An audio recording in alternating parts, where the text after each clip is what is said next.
Você está manipulando o Daniel. Ele não toma mais nenhuma decisão sem te consultar.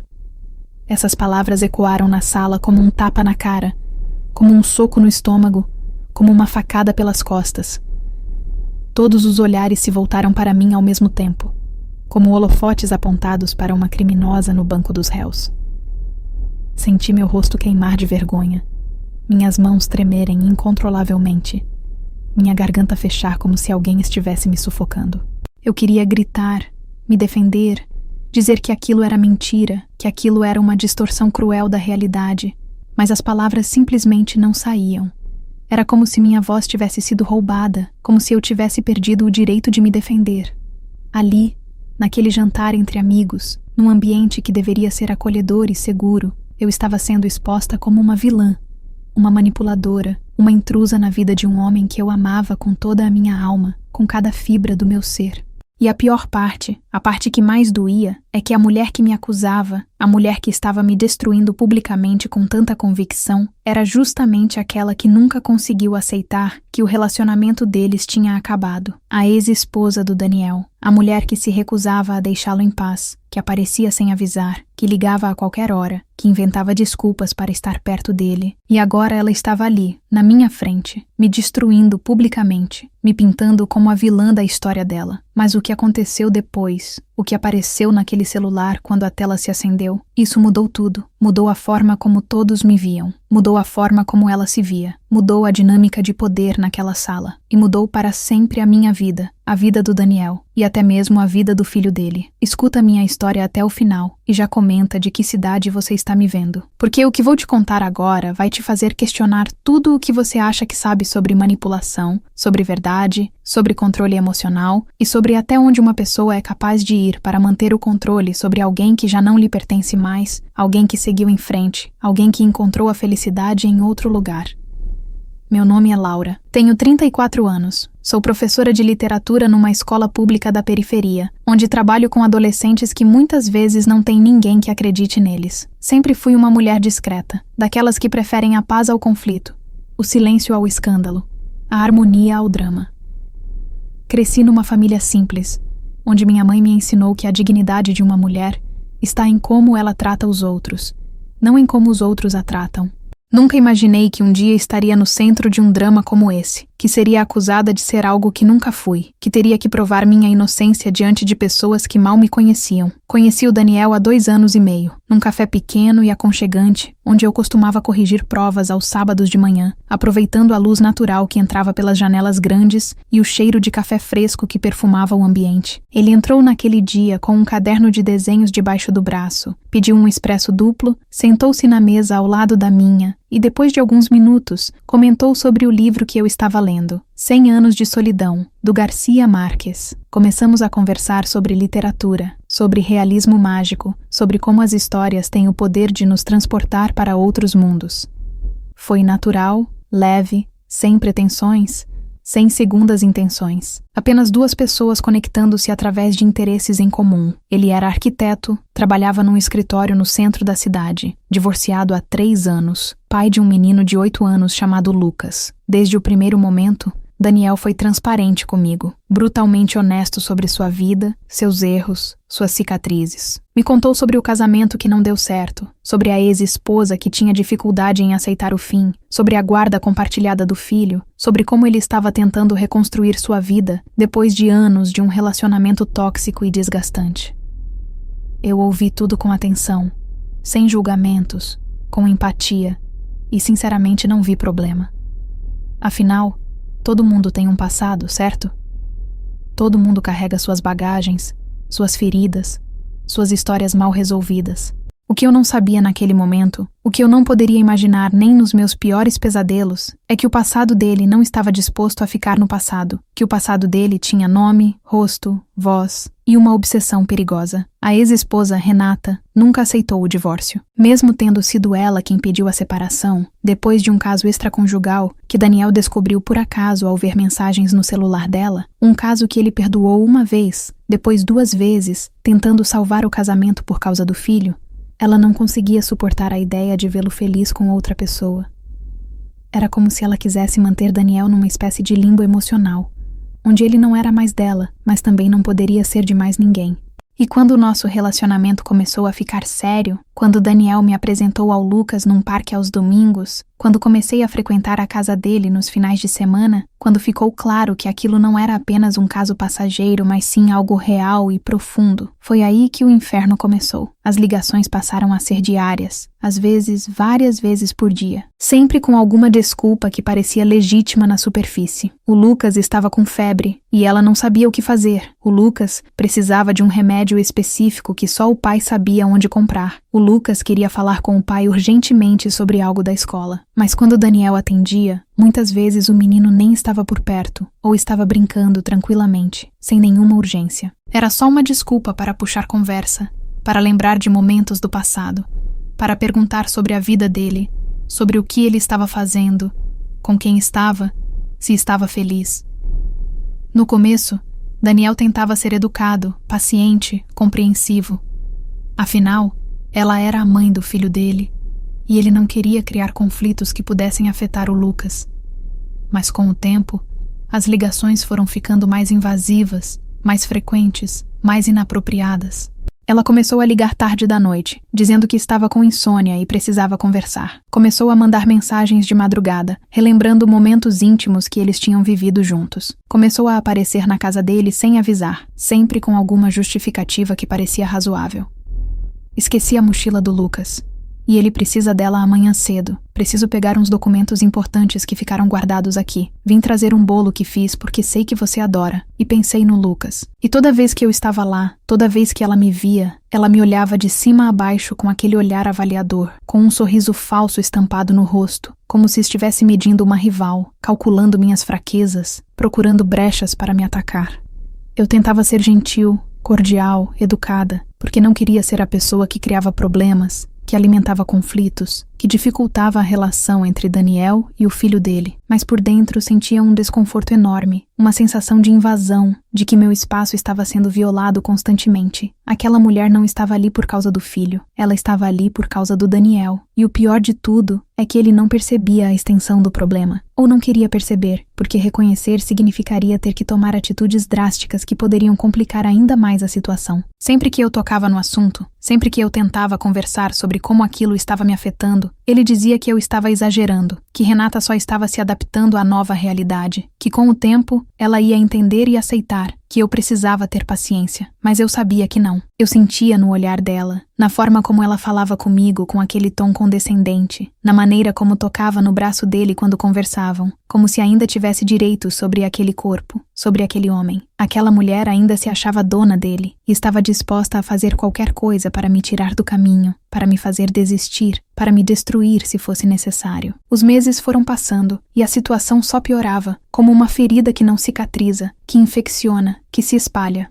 Renata começou a espalhar comentários maldosos sobre mim para os amigos em comum que ainda tinha com Daniel, pessoas que tinham sido próximas do casal durante o casamento. Dizia que eu era interesseira, que estava de olho no dinheiro dele, que eu manipulava as decisões dele, que eu estava afastando ele do filho, que eu era uma intrusa que tinha destruído a possibilidade de reconciliação deles. Algumas dessas pessoas vieram me contar o que estavam ouvindo, preocupadas, querendo me alertar. Outras simplesmente começaram a me tratar de forma estranha, distante, como se eu fosse realmente a vilã que Renata pintava. Eu me sentia isolada, julgada, condenada sem direito à defesa, como se estivesse sendo julgada por um crime que não cometi, por intenções que nunca tive. Daniel tentava me defender quando ficava sabendo dos comentários, tentava esclarecer a verdade para as pessoas, mas percebi que ele também estava cansado.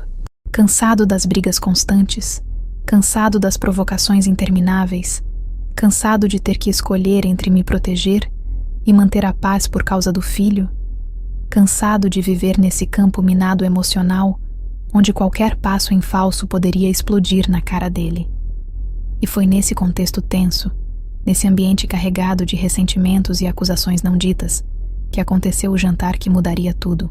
Um casal de amigos do Daniel, Marcelo e Júlia, que eram amigos dele desde a faculdade, convidou a gente para um jantar em casa. Seria algo íntimo, tranquilo, só nós 4, uma oportunidade de relaxar e esquecer um pouco dos problemas. Eu estava animada, porque finalmente teria a chance de conviver com pessoas que conheciam o Daniel há anos, que poderiam me acolher como parte da vida dele, que poderiam ver quem eu realmente era além das mentiras que Renata espalhava. Chegamos no horário combinado às 8 da noite. Fomos recebidos com abraços calorosos, vinho tinto de boa qualidade, música ambiente suave, petiscos deliciosos. Tudo estava perfeito, acolhedor, exatamente o que eu precisava depois de semanas de tensão. Conversamos sobre trabalho, sobre viagens, sobre planos futuros. Júlia me fez perguntas genuínas sobre minha vida, sobre meu trabalho como professora, sobre meus alunos. Marcelo contou histórias engraçadas da época de faculdade com Daniel. Eu estava começando a relaxar, a me sentir parte daquele círculo, a acreditar que talvez as coisas pudessem finalmente melhorar. Até que a campainha tocou. Júlia foi atender, e quando voltou para a sala de jantar, trazia Renata ao lado. Meu coração gelou instantaneamente. Daniel ficou visivelmente incomodado, o corpo todo tenso. Marcelo tentou disfarçar o desconforto, mas era óbvio que aquilo não estava planejado, que ninguém esperava por aquela visita. Renata entrou sorrindo amplamente, como se fosse a coisa mais natural do mundo, como se ela tivesse todo o direito de estar ali. Oi, gente! Desculpa aparecer assim sem avisar, mas eu estava passando perto e a Júlia me convidou esses dias quando nos encontramos no mercado. Pensei que não seria problema, que seria legal rever todo mundo. Júlia balbuciou algo sobre ter comentado de forma vaga sobre um jantar, mas que não esperava que ela viesse, que não tinha confirmado nada. Mas Renata já estava dentro. Já tinha tirado o casaco como se fosse ficar. Já estava se servindo de vinho da garrafa que estava na mesa. Já estava puxando uma cadeira. E o pior, já estava me olhando com aquele sorriso venenoso, aquele olhar triunfante de quem acabou de marcar um ponto importante num jogo que só ela estava jogando. A noite toda foi tensa, desconfortável, sufocante. Ela monopolizava as conversas, desviava todos os assuntos para o passado, relembrava histórias do tempo em que era casada com Daniel, ria alto de forma exagerada, tocava no braço dele a cada oportunidade, ignorava minha presença como se eu fosse invisível, como se eu não existisse, como se eu fosse apenas um móvel na sala.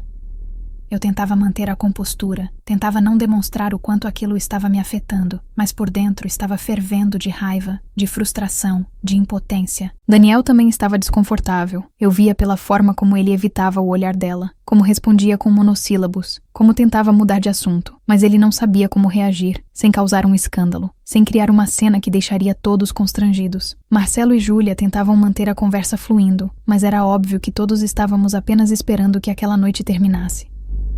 E então, no meio do jantar, quando estávamos na sobremesa, ela soltou a bomba. Sabe, Marcelo, eu fico muito preocupada com o Daniel ultimamente. Ele mudou muito desde que começou esse relacionamento. Não é mais o mesmo homem que eu conheci, que eu amei, que foi meu marido por tantos anos. Todos pararam de comer. O silêncio foi imediato, pesado, constrangedor. Até o som dos talheres cessou. Ela continuou, agora olhando diretamente para mim com uma expressão de falsa preocupação. Ele não toma mais nenhuma decisão sem consultar a Laura. Até as coisas relacionadas ao Lucas, ao nosso filho, é como se ele tivesse perdido a autonomia, a capacidade de pensar por si mesmo. Eu acho isso muito preocupante, muito perigoso. Eu não consegui segurar. As palavras saíram antes que eu pudesse pensar. Renata, isso não é verdade e você sabe disso. Você está distorcendo a realidade para me fazer parecer algo que eu não sou. Ela virou para mim com uma expressão de falsa inocência, arregalando os olhos como se estivesse chocada com minha reação. Não é verdade? Então por que ele cancelou a viagem que tínhamos planejado com o Lucas para as férias? Por que ele mudou o colégio do menino sem me avisar antes? Por que ele não atende mais minhas ligações como antes? Por que ele está sempre ocupado quando eu preciso falar com ele?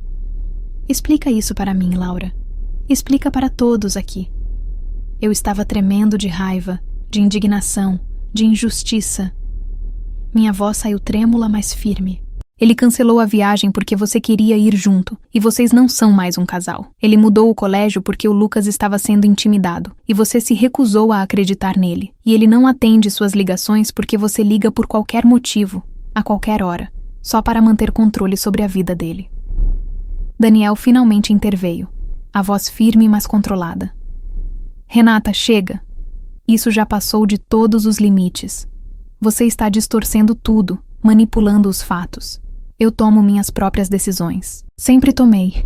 E você sabe muito bem porque eu estabeleci limites nas nossas comunicações. Porque você não respeita o fato de que nosso casamento acabou. Porque você usa o Lucas como desculpa para tentar manter controle sobre minha vida. Ela fingiu estar chocada, levando a mão ao peito dramaticamente. Controlar? Eu? Daniel, eu só quero o bem do nosso filho. Eu só quero proteger nossa família. Dessa nossa família que você está destruindo por causa dela. Dessa nossa família. As palavras ecoaram na sala como um soco, como uma revelação perturbadora. Ela ainda se via como parte de uma família que não existia mais, que tinha sido destruída por suas próprias ações, por suas próprias escolhas. Ela ainda vivia numa fantasia onde eles poderiam voltar a ser o que foram um dia. Marcelo claramente desconfortável, e tentando desesperadamente acalmar a situação, aliviar a tensão que estava sufocando todos nós. Pegou o celular de Daniel, que estava sobre a mesa ao lado do prato dele, e disse, meio sem pensar, tentando fazer uma piada para quebrar o clima pesado. Se é manipulação mesmo, então não há nada a esconder, certo? Vamos ver as mensagens e resolver isso de uma vez. Ele estava tentando fazer uma piada, aliviar o clima, mostrar que tudo aquilo era absurdo. Mas quando a tela do celular se acendeu, quando ele desbloqueou usando a digital que Daniel tinha cadastrado para emergências, tudo mudou.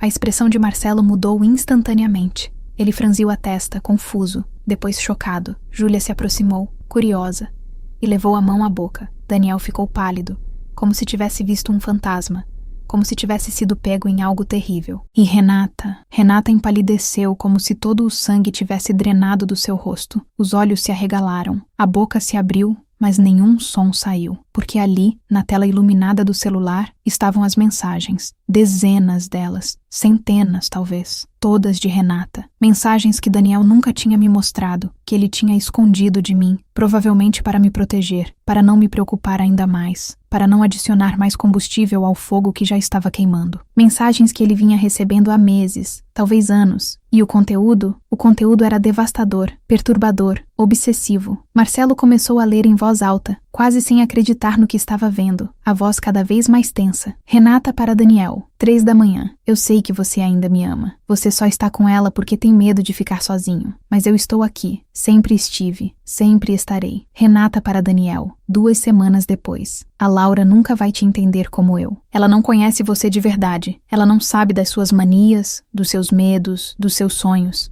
Só eu sei. Só eu sempre soube. Renata para Daniel, 1 mês depois. Se você não voltar para mim, vou fazer de tudo para que você perca a guarda do Lucas. Vou provar que você não é um pai adequado. Vou mostrar para o juiz que você colocou uma estranha na vida do nosso filho. Júlia levou a mão à boca, os olhos arregalados de choque e horror. Eu sentia as lágrimas escorrerem pelo meu rosto, mas não eram lágrimas de tristeza. Era alívio. Alívio misturado com raiva, com dor, com uma sensação de finalmente ser vista, finalmente ser validada, finalmente ter a prova de que eu não estava louca, de que eu não estava inventando coisas, de que tudo o que eu tinha sentido, todas as minhas suspeitas, todos os meus medos eram reais e justificados. Marcelo continuou, a voz cada vez mais grave, mais séria. Renata para Daniel. Eu ainda sonho com você todas as noites. Sonho com a gente junto, com nossa família completa. Sonho que você volta para casa e tudo volta a ser como era antes. Renata para Daniel. Eu vi você com ela no shopping. Vocês pareciam felizes. Isso me matou por dentro. Como você pode estar feliz com outra pessoa quando eu estou aqui sofrendo? Renata para Daniel. O Lucas me perguntou se a gente vai voltar a ser uma família. Eu disse que sim, que é só uma questão de tempo até você perceber o erro que está cometendo. Renata para Daniel. Eu passei na frente da sua casa hoje. Vi o carro dela estacionado lá. Fiquei imaginando o que vocês estavam fazendo. Isso me deixa louca. Renata para Daniel. Por favor,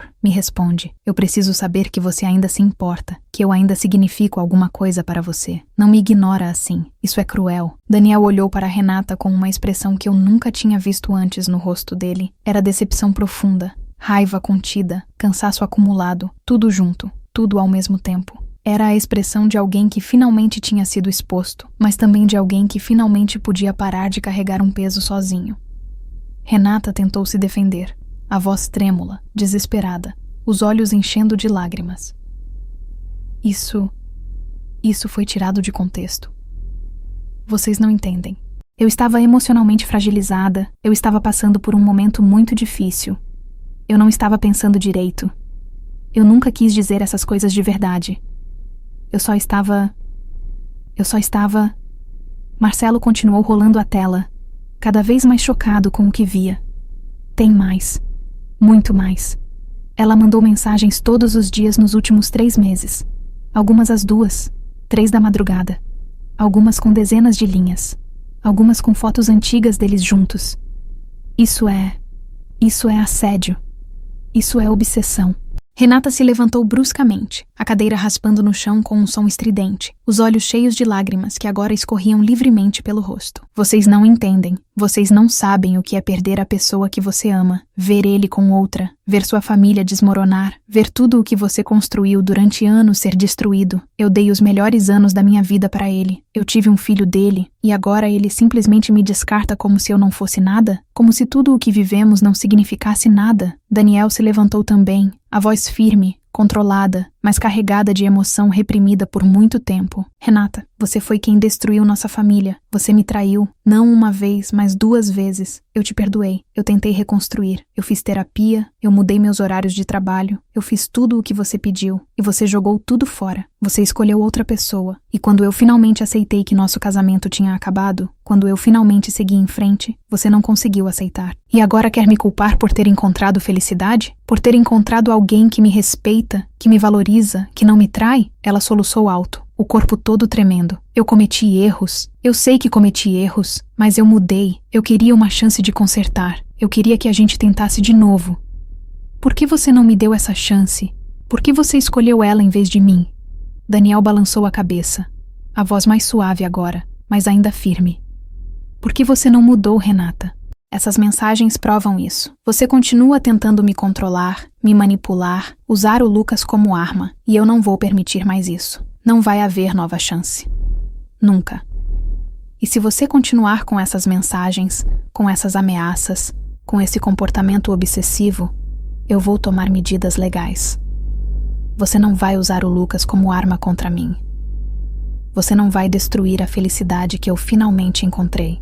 Renata olhou para todos nós, um por um, procurando algum sinal de apoio, de compreensão, de aliança. Mas ninguém disse nada. Ninguém se moveu para consolá-la. Ninguém a defendeu. Júlia desviou o olhar, claramente desconfortável, mas também claramente do nosso lado. Marcelo apenas balançou a cabeça decepcionado. E eu apenas olhei para ela com uma mistura de pena e alívio. Pena porque era óbvio que ela estava sofrendo, que estava presa numa obsessão doentia que estava destruindo ela mesma. Mas alívio porque finalmente, a verdade tinha vindo à tona. Finalmente eu tinha sido validada. Finalmente todos podiam ver quem era a verdadeira manipuladora naquela história. Renata pegou a bolsa com mãos trêmulas, enxugou as lágrimas com as costas da mão e caminhou em direção à porta. Antes de sair, ela se virou uma última vez, o olhar fixo em Daniel. Você vai se arrepender disso. Você vai perceber que cometeu um erro. E quando perceber, vai ser tarde demais. Eu não vou estar mais aqui esperando. E então ela saiu, batendo a porta com força. O silêncio que ficou foi diferente do silêncio anterior. Não era mais constrangimento, não era mais tensão. Era clareza, era verdade, era libertação. Júlia foi a primeira a se mover. Ela veio até mim e me abraçou forte, apertado, como se estivesse pedindo desculpas por tudo. Desculpa, Laura, a gente não sabia. Se soubéssemos o que estava acontecendo, o que ela estava fazendo, a gente teria te apoiado desde o início. Você não merecia passar por isso. Marcelo colocou a mão no ombro de Daniel, a expressão séria. Cara, isso é muito sério. Muito mais sério do que a gente imaginava. Você precisa se proteger. Precisa proteger a Laura também. Isso não é só uma ex-esposa com dificuldade de superar. Isso é assédio. Isso é perseguição. Você precisa tomar medidas legais antes que isso piore ainda mais. Daniel se virou para mim, os olhos vermelhos, brilhando com lágrimas não derramadas. Ele atravessou a sala e me abraçou, apertado, como se estivesse se agarrando a um salva-vidas no meio de uma tempestade. Eu sinto muito por não ter te contado sobre as mensagens. Eu achei que se ignorasse, ela ia parar. Eu achei que se eu não desse atenção, ela ia desistir e seguir em frente. Mas só piorou. E você teve que aguentar tudo isso, todas as acusações,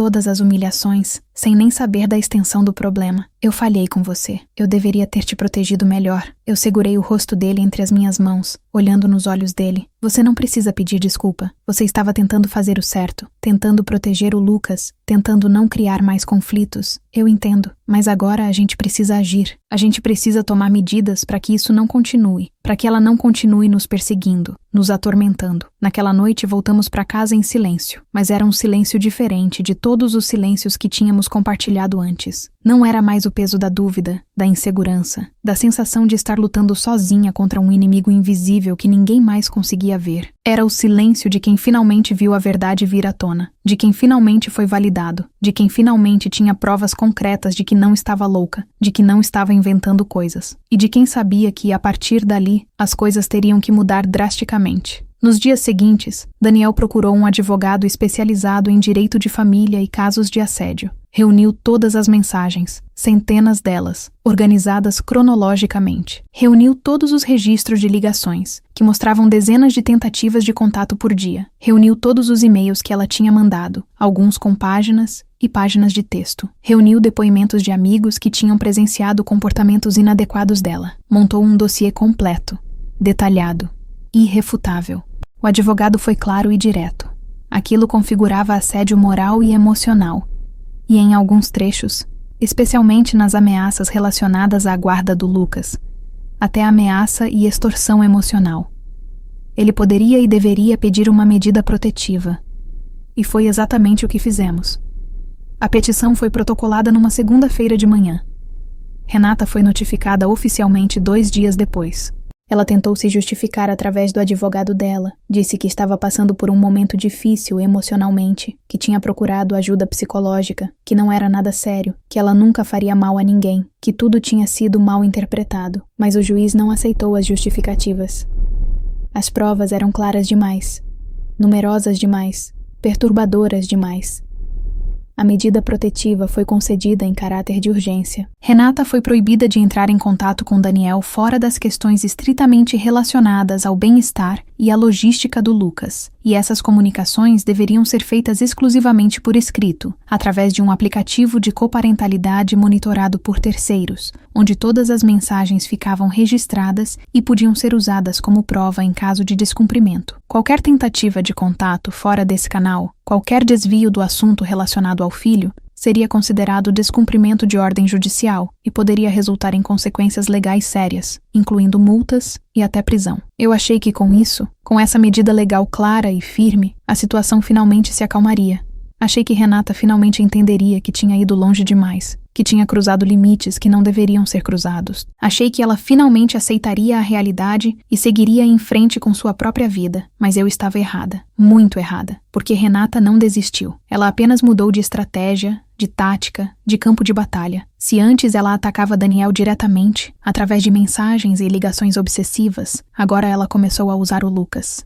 O menino, que sempre foi doce e carinhoso comigo, que me chamava de tia Laura com um sorriso no rosto, que adorava quando eu ajudava ele com a lição de casa, ou quando fazíamos biscoitos juntos nos finais de semana, começou a ficar distante. Não me olhava mais nos olhos quando conversávamos. Respondia com monossílabos quando eu fazia perguntas. Evitava ficar no mesmo cômodo que eu. Quando eu perguntava se estava tudo bem, se tinha acontecido alguma coisa, ele desviava o olhar e dizia que estava tudo normal, mas era óbvio que não estava. Daniel percebeu também a mudança drástica no comportamento do filho. Conversou com ele várias vezes. Tentou entender o que estava acontecendo, se tinha algum problema na escola, se ele estava sendo intimidado, se tinha algo que ele queria contar.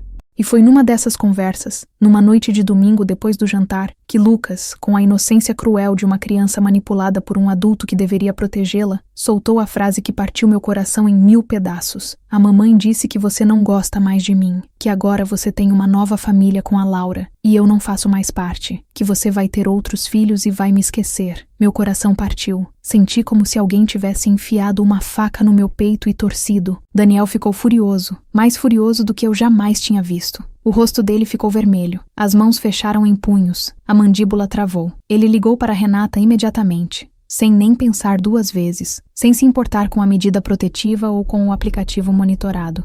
Mas ela não atendeu. Ele mandou mensagem pelo aplicativo oficial, exigindo uma explicação, dizendo que ela estava cometendo alienação parental, que estava usando o filho como arma, que aquilo era crime. Ela respondeu horas depois, com uma mensagem curta e fria: "Não sei do que você está falando. O Lucas deve ter entendido errado. Crianças confundem as coisas. Eu nunca disse nada disso. Se ele está inseguro, talvez seja porque você está colocando uma estranha na vida dele rápido demais." Mas a gente sabia que era mentira. A gente sabia que ela tinha plantado aquelas ideias na cabeça do Lucas, que ela tinha manipulado um menino de 8 anos para criar uma barreira entre ele e o pai, entre ele e mim. E o pior, não tínhamos como provar, não tínhamos gravações, não tínhamos testemunhas, não tínhamos nada além da palavra de uma criança confusa e manipulada contra a palavra de uma mãe que sabia exatamente como se fazer de vítima. Comecei a perceber que aquela batalha não era só minha, não era só do Daniel.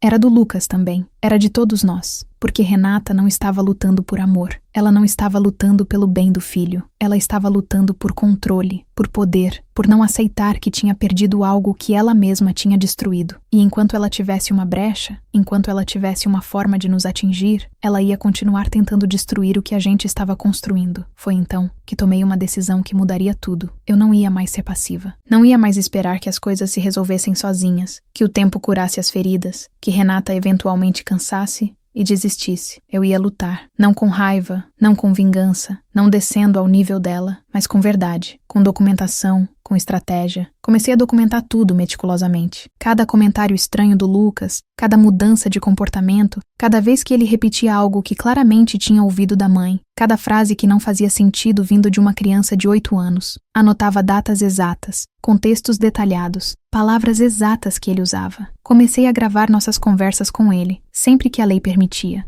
sempre dentro da legalidade, sempre com o objetivo de proteger ele, não de usá-lo. Daniel fez o mesmo. Começou a documentar cada interação com Renata através do aplicativo, cada vez que ela desviava do assunto do Lucas para fazer comentários pessoais, cada vez que ela tentava manipular a situação.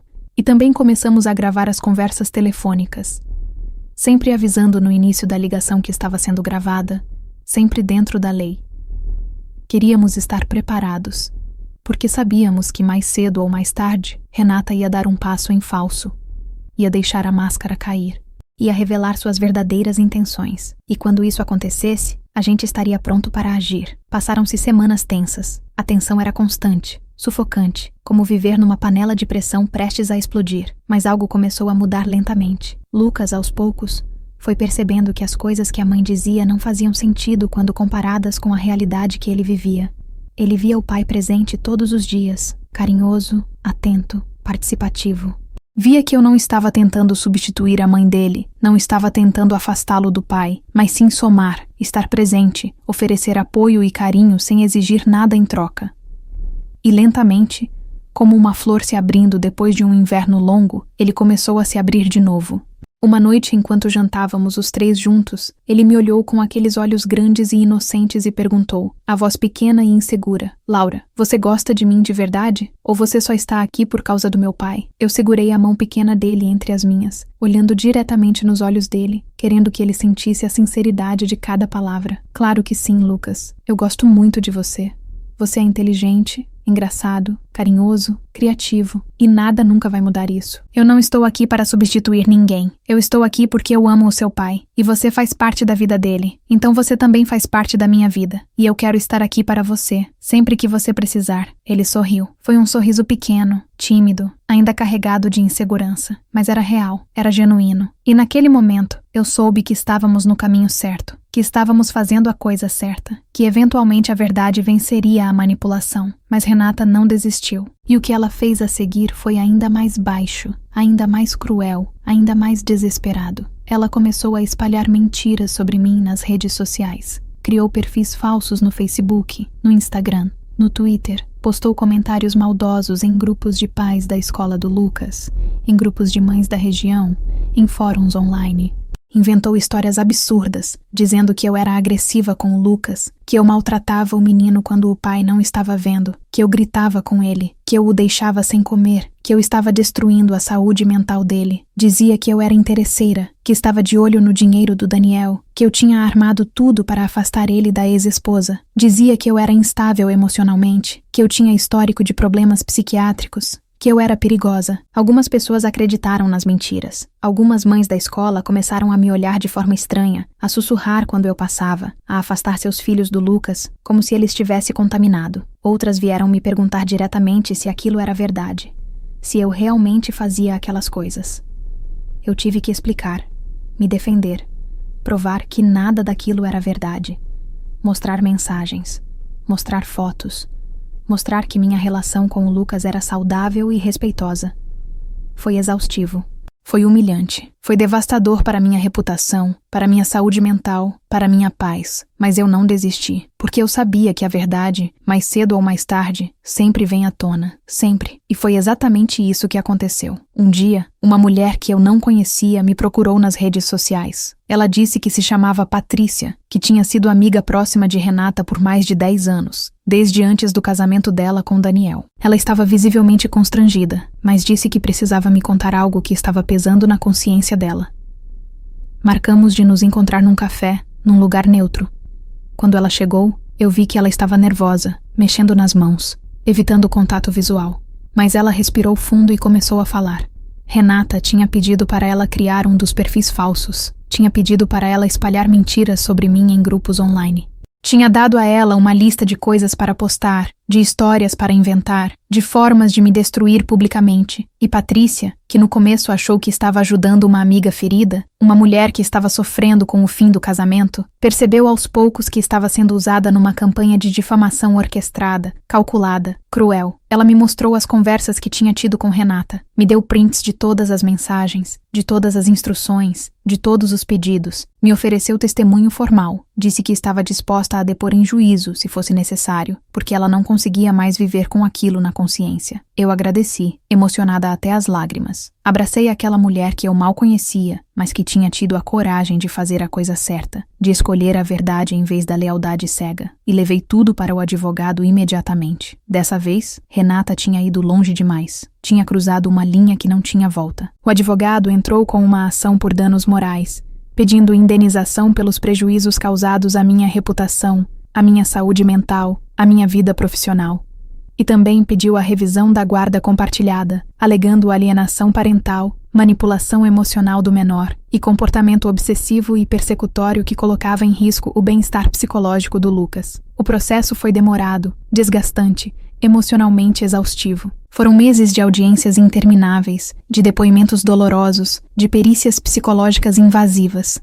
Lucas foi ouvido por uma psicóloga especializada em casos de alienação parental, em ambiente controlado, sem a presença dos pais, para que ele pudesse falar livremente sem medo de represálias. E o laudo foi claro, técnico, irrefutável. O menino estava sendo manipulado emocionalmente pela mãe. Estava sendo usado como instrumento numa disputa entre adultos.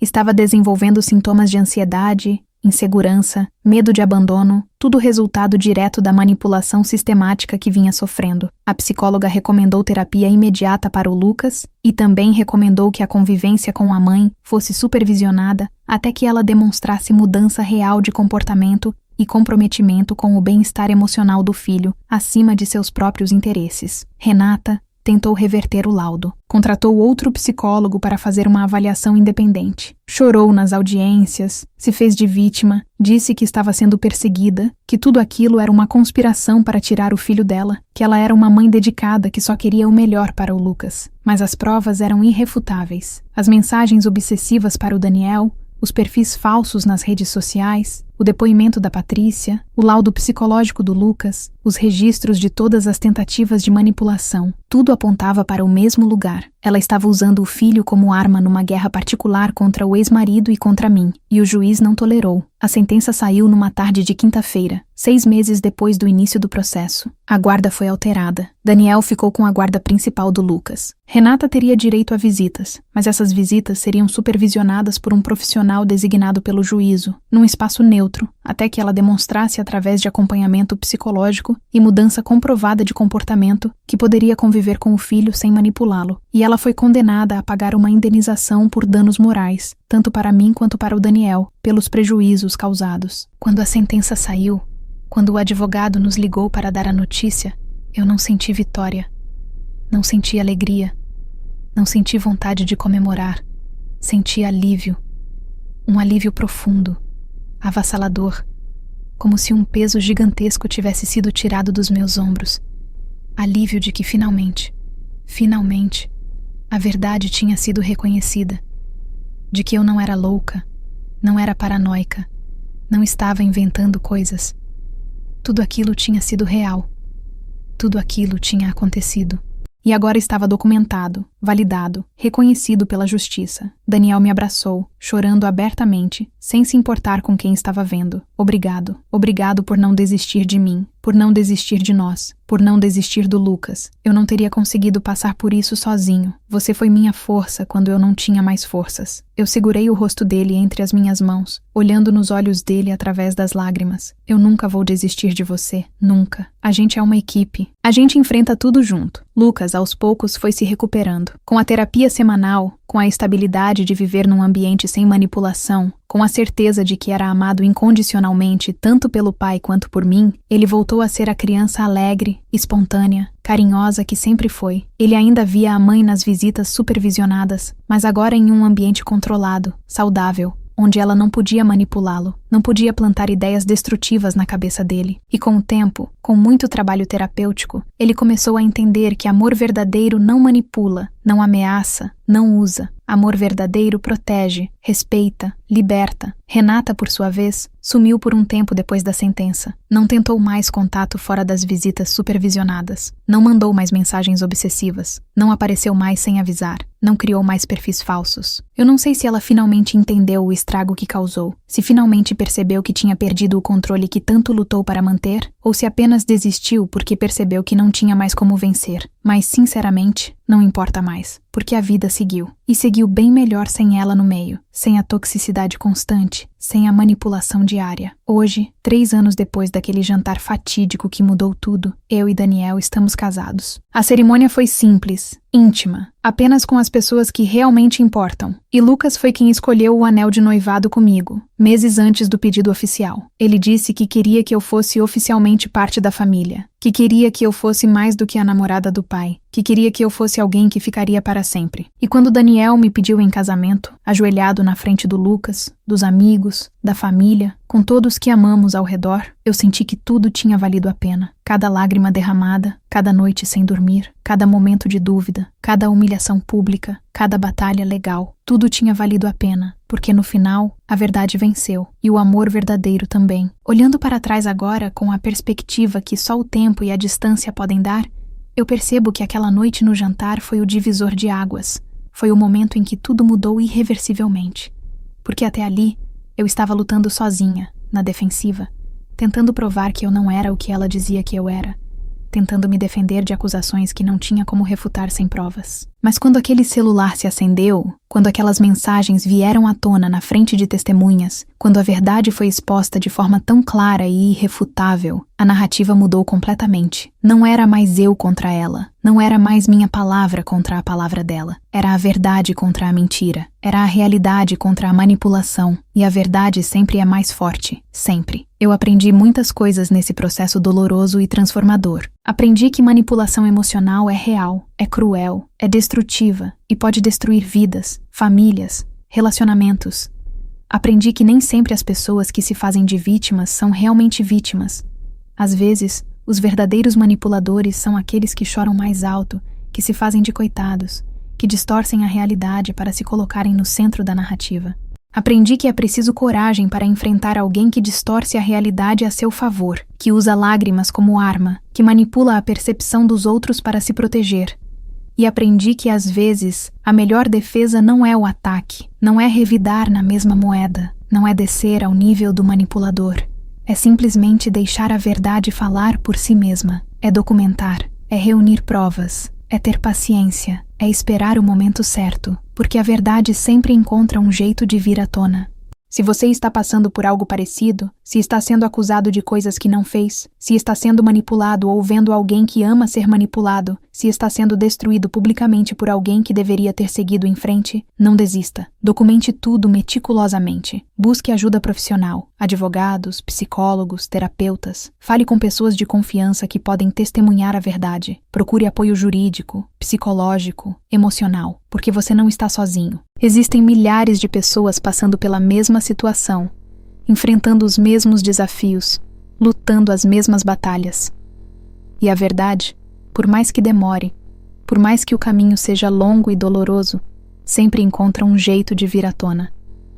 Hoje, quando olho para o Daniel e para o Lucas, quando vejo a paz que finalmente conquistamos depois de tanta luta, quando vejo o sorriso genuíno no rosto do menino, quando vejo a leveza no olhar do homem que amo, eu sei que tudo valeu a pena.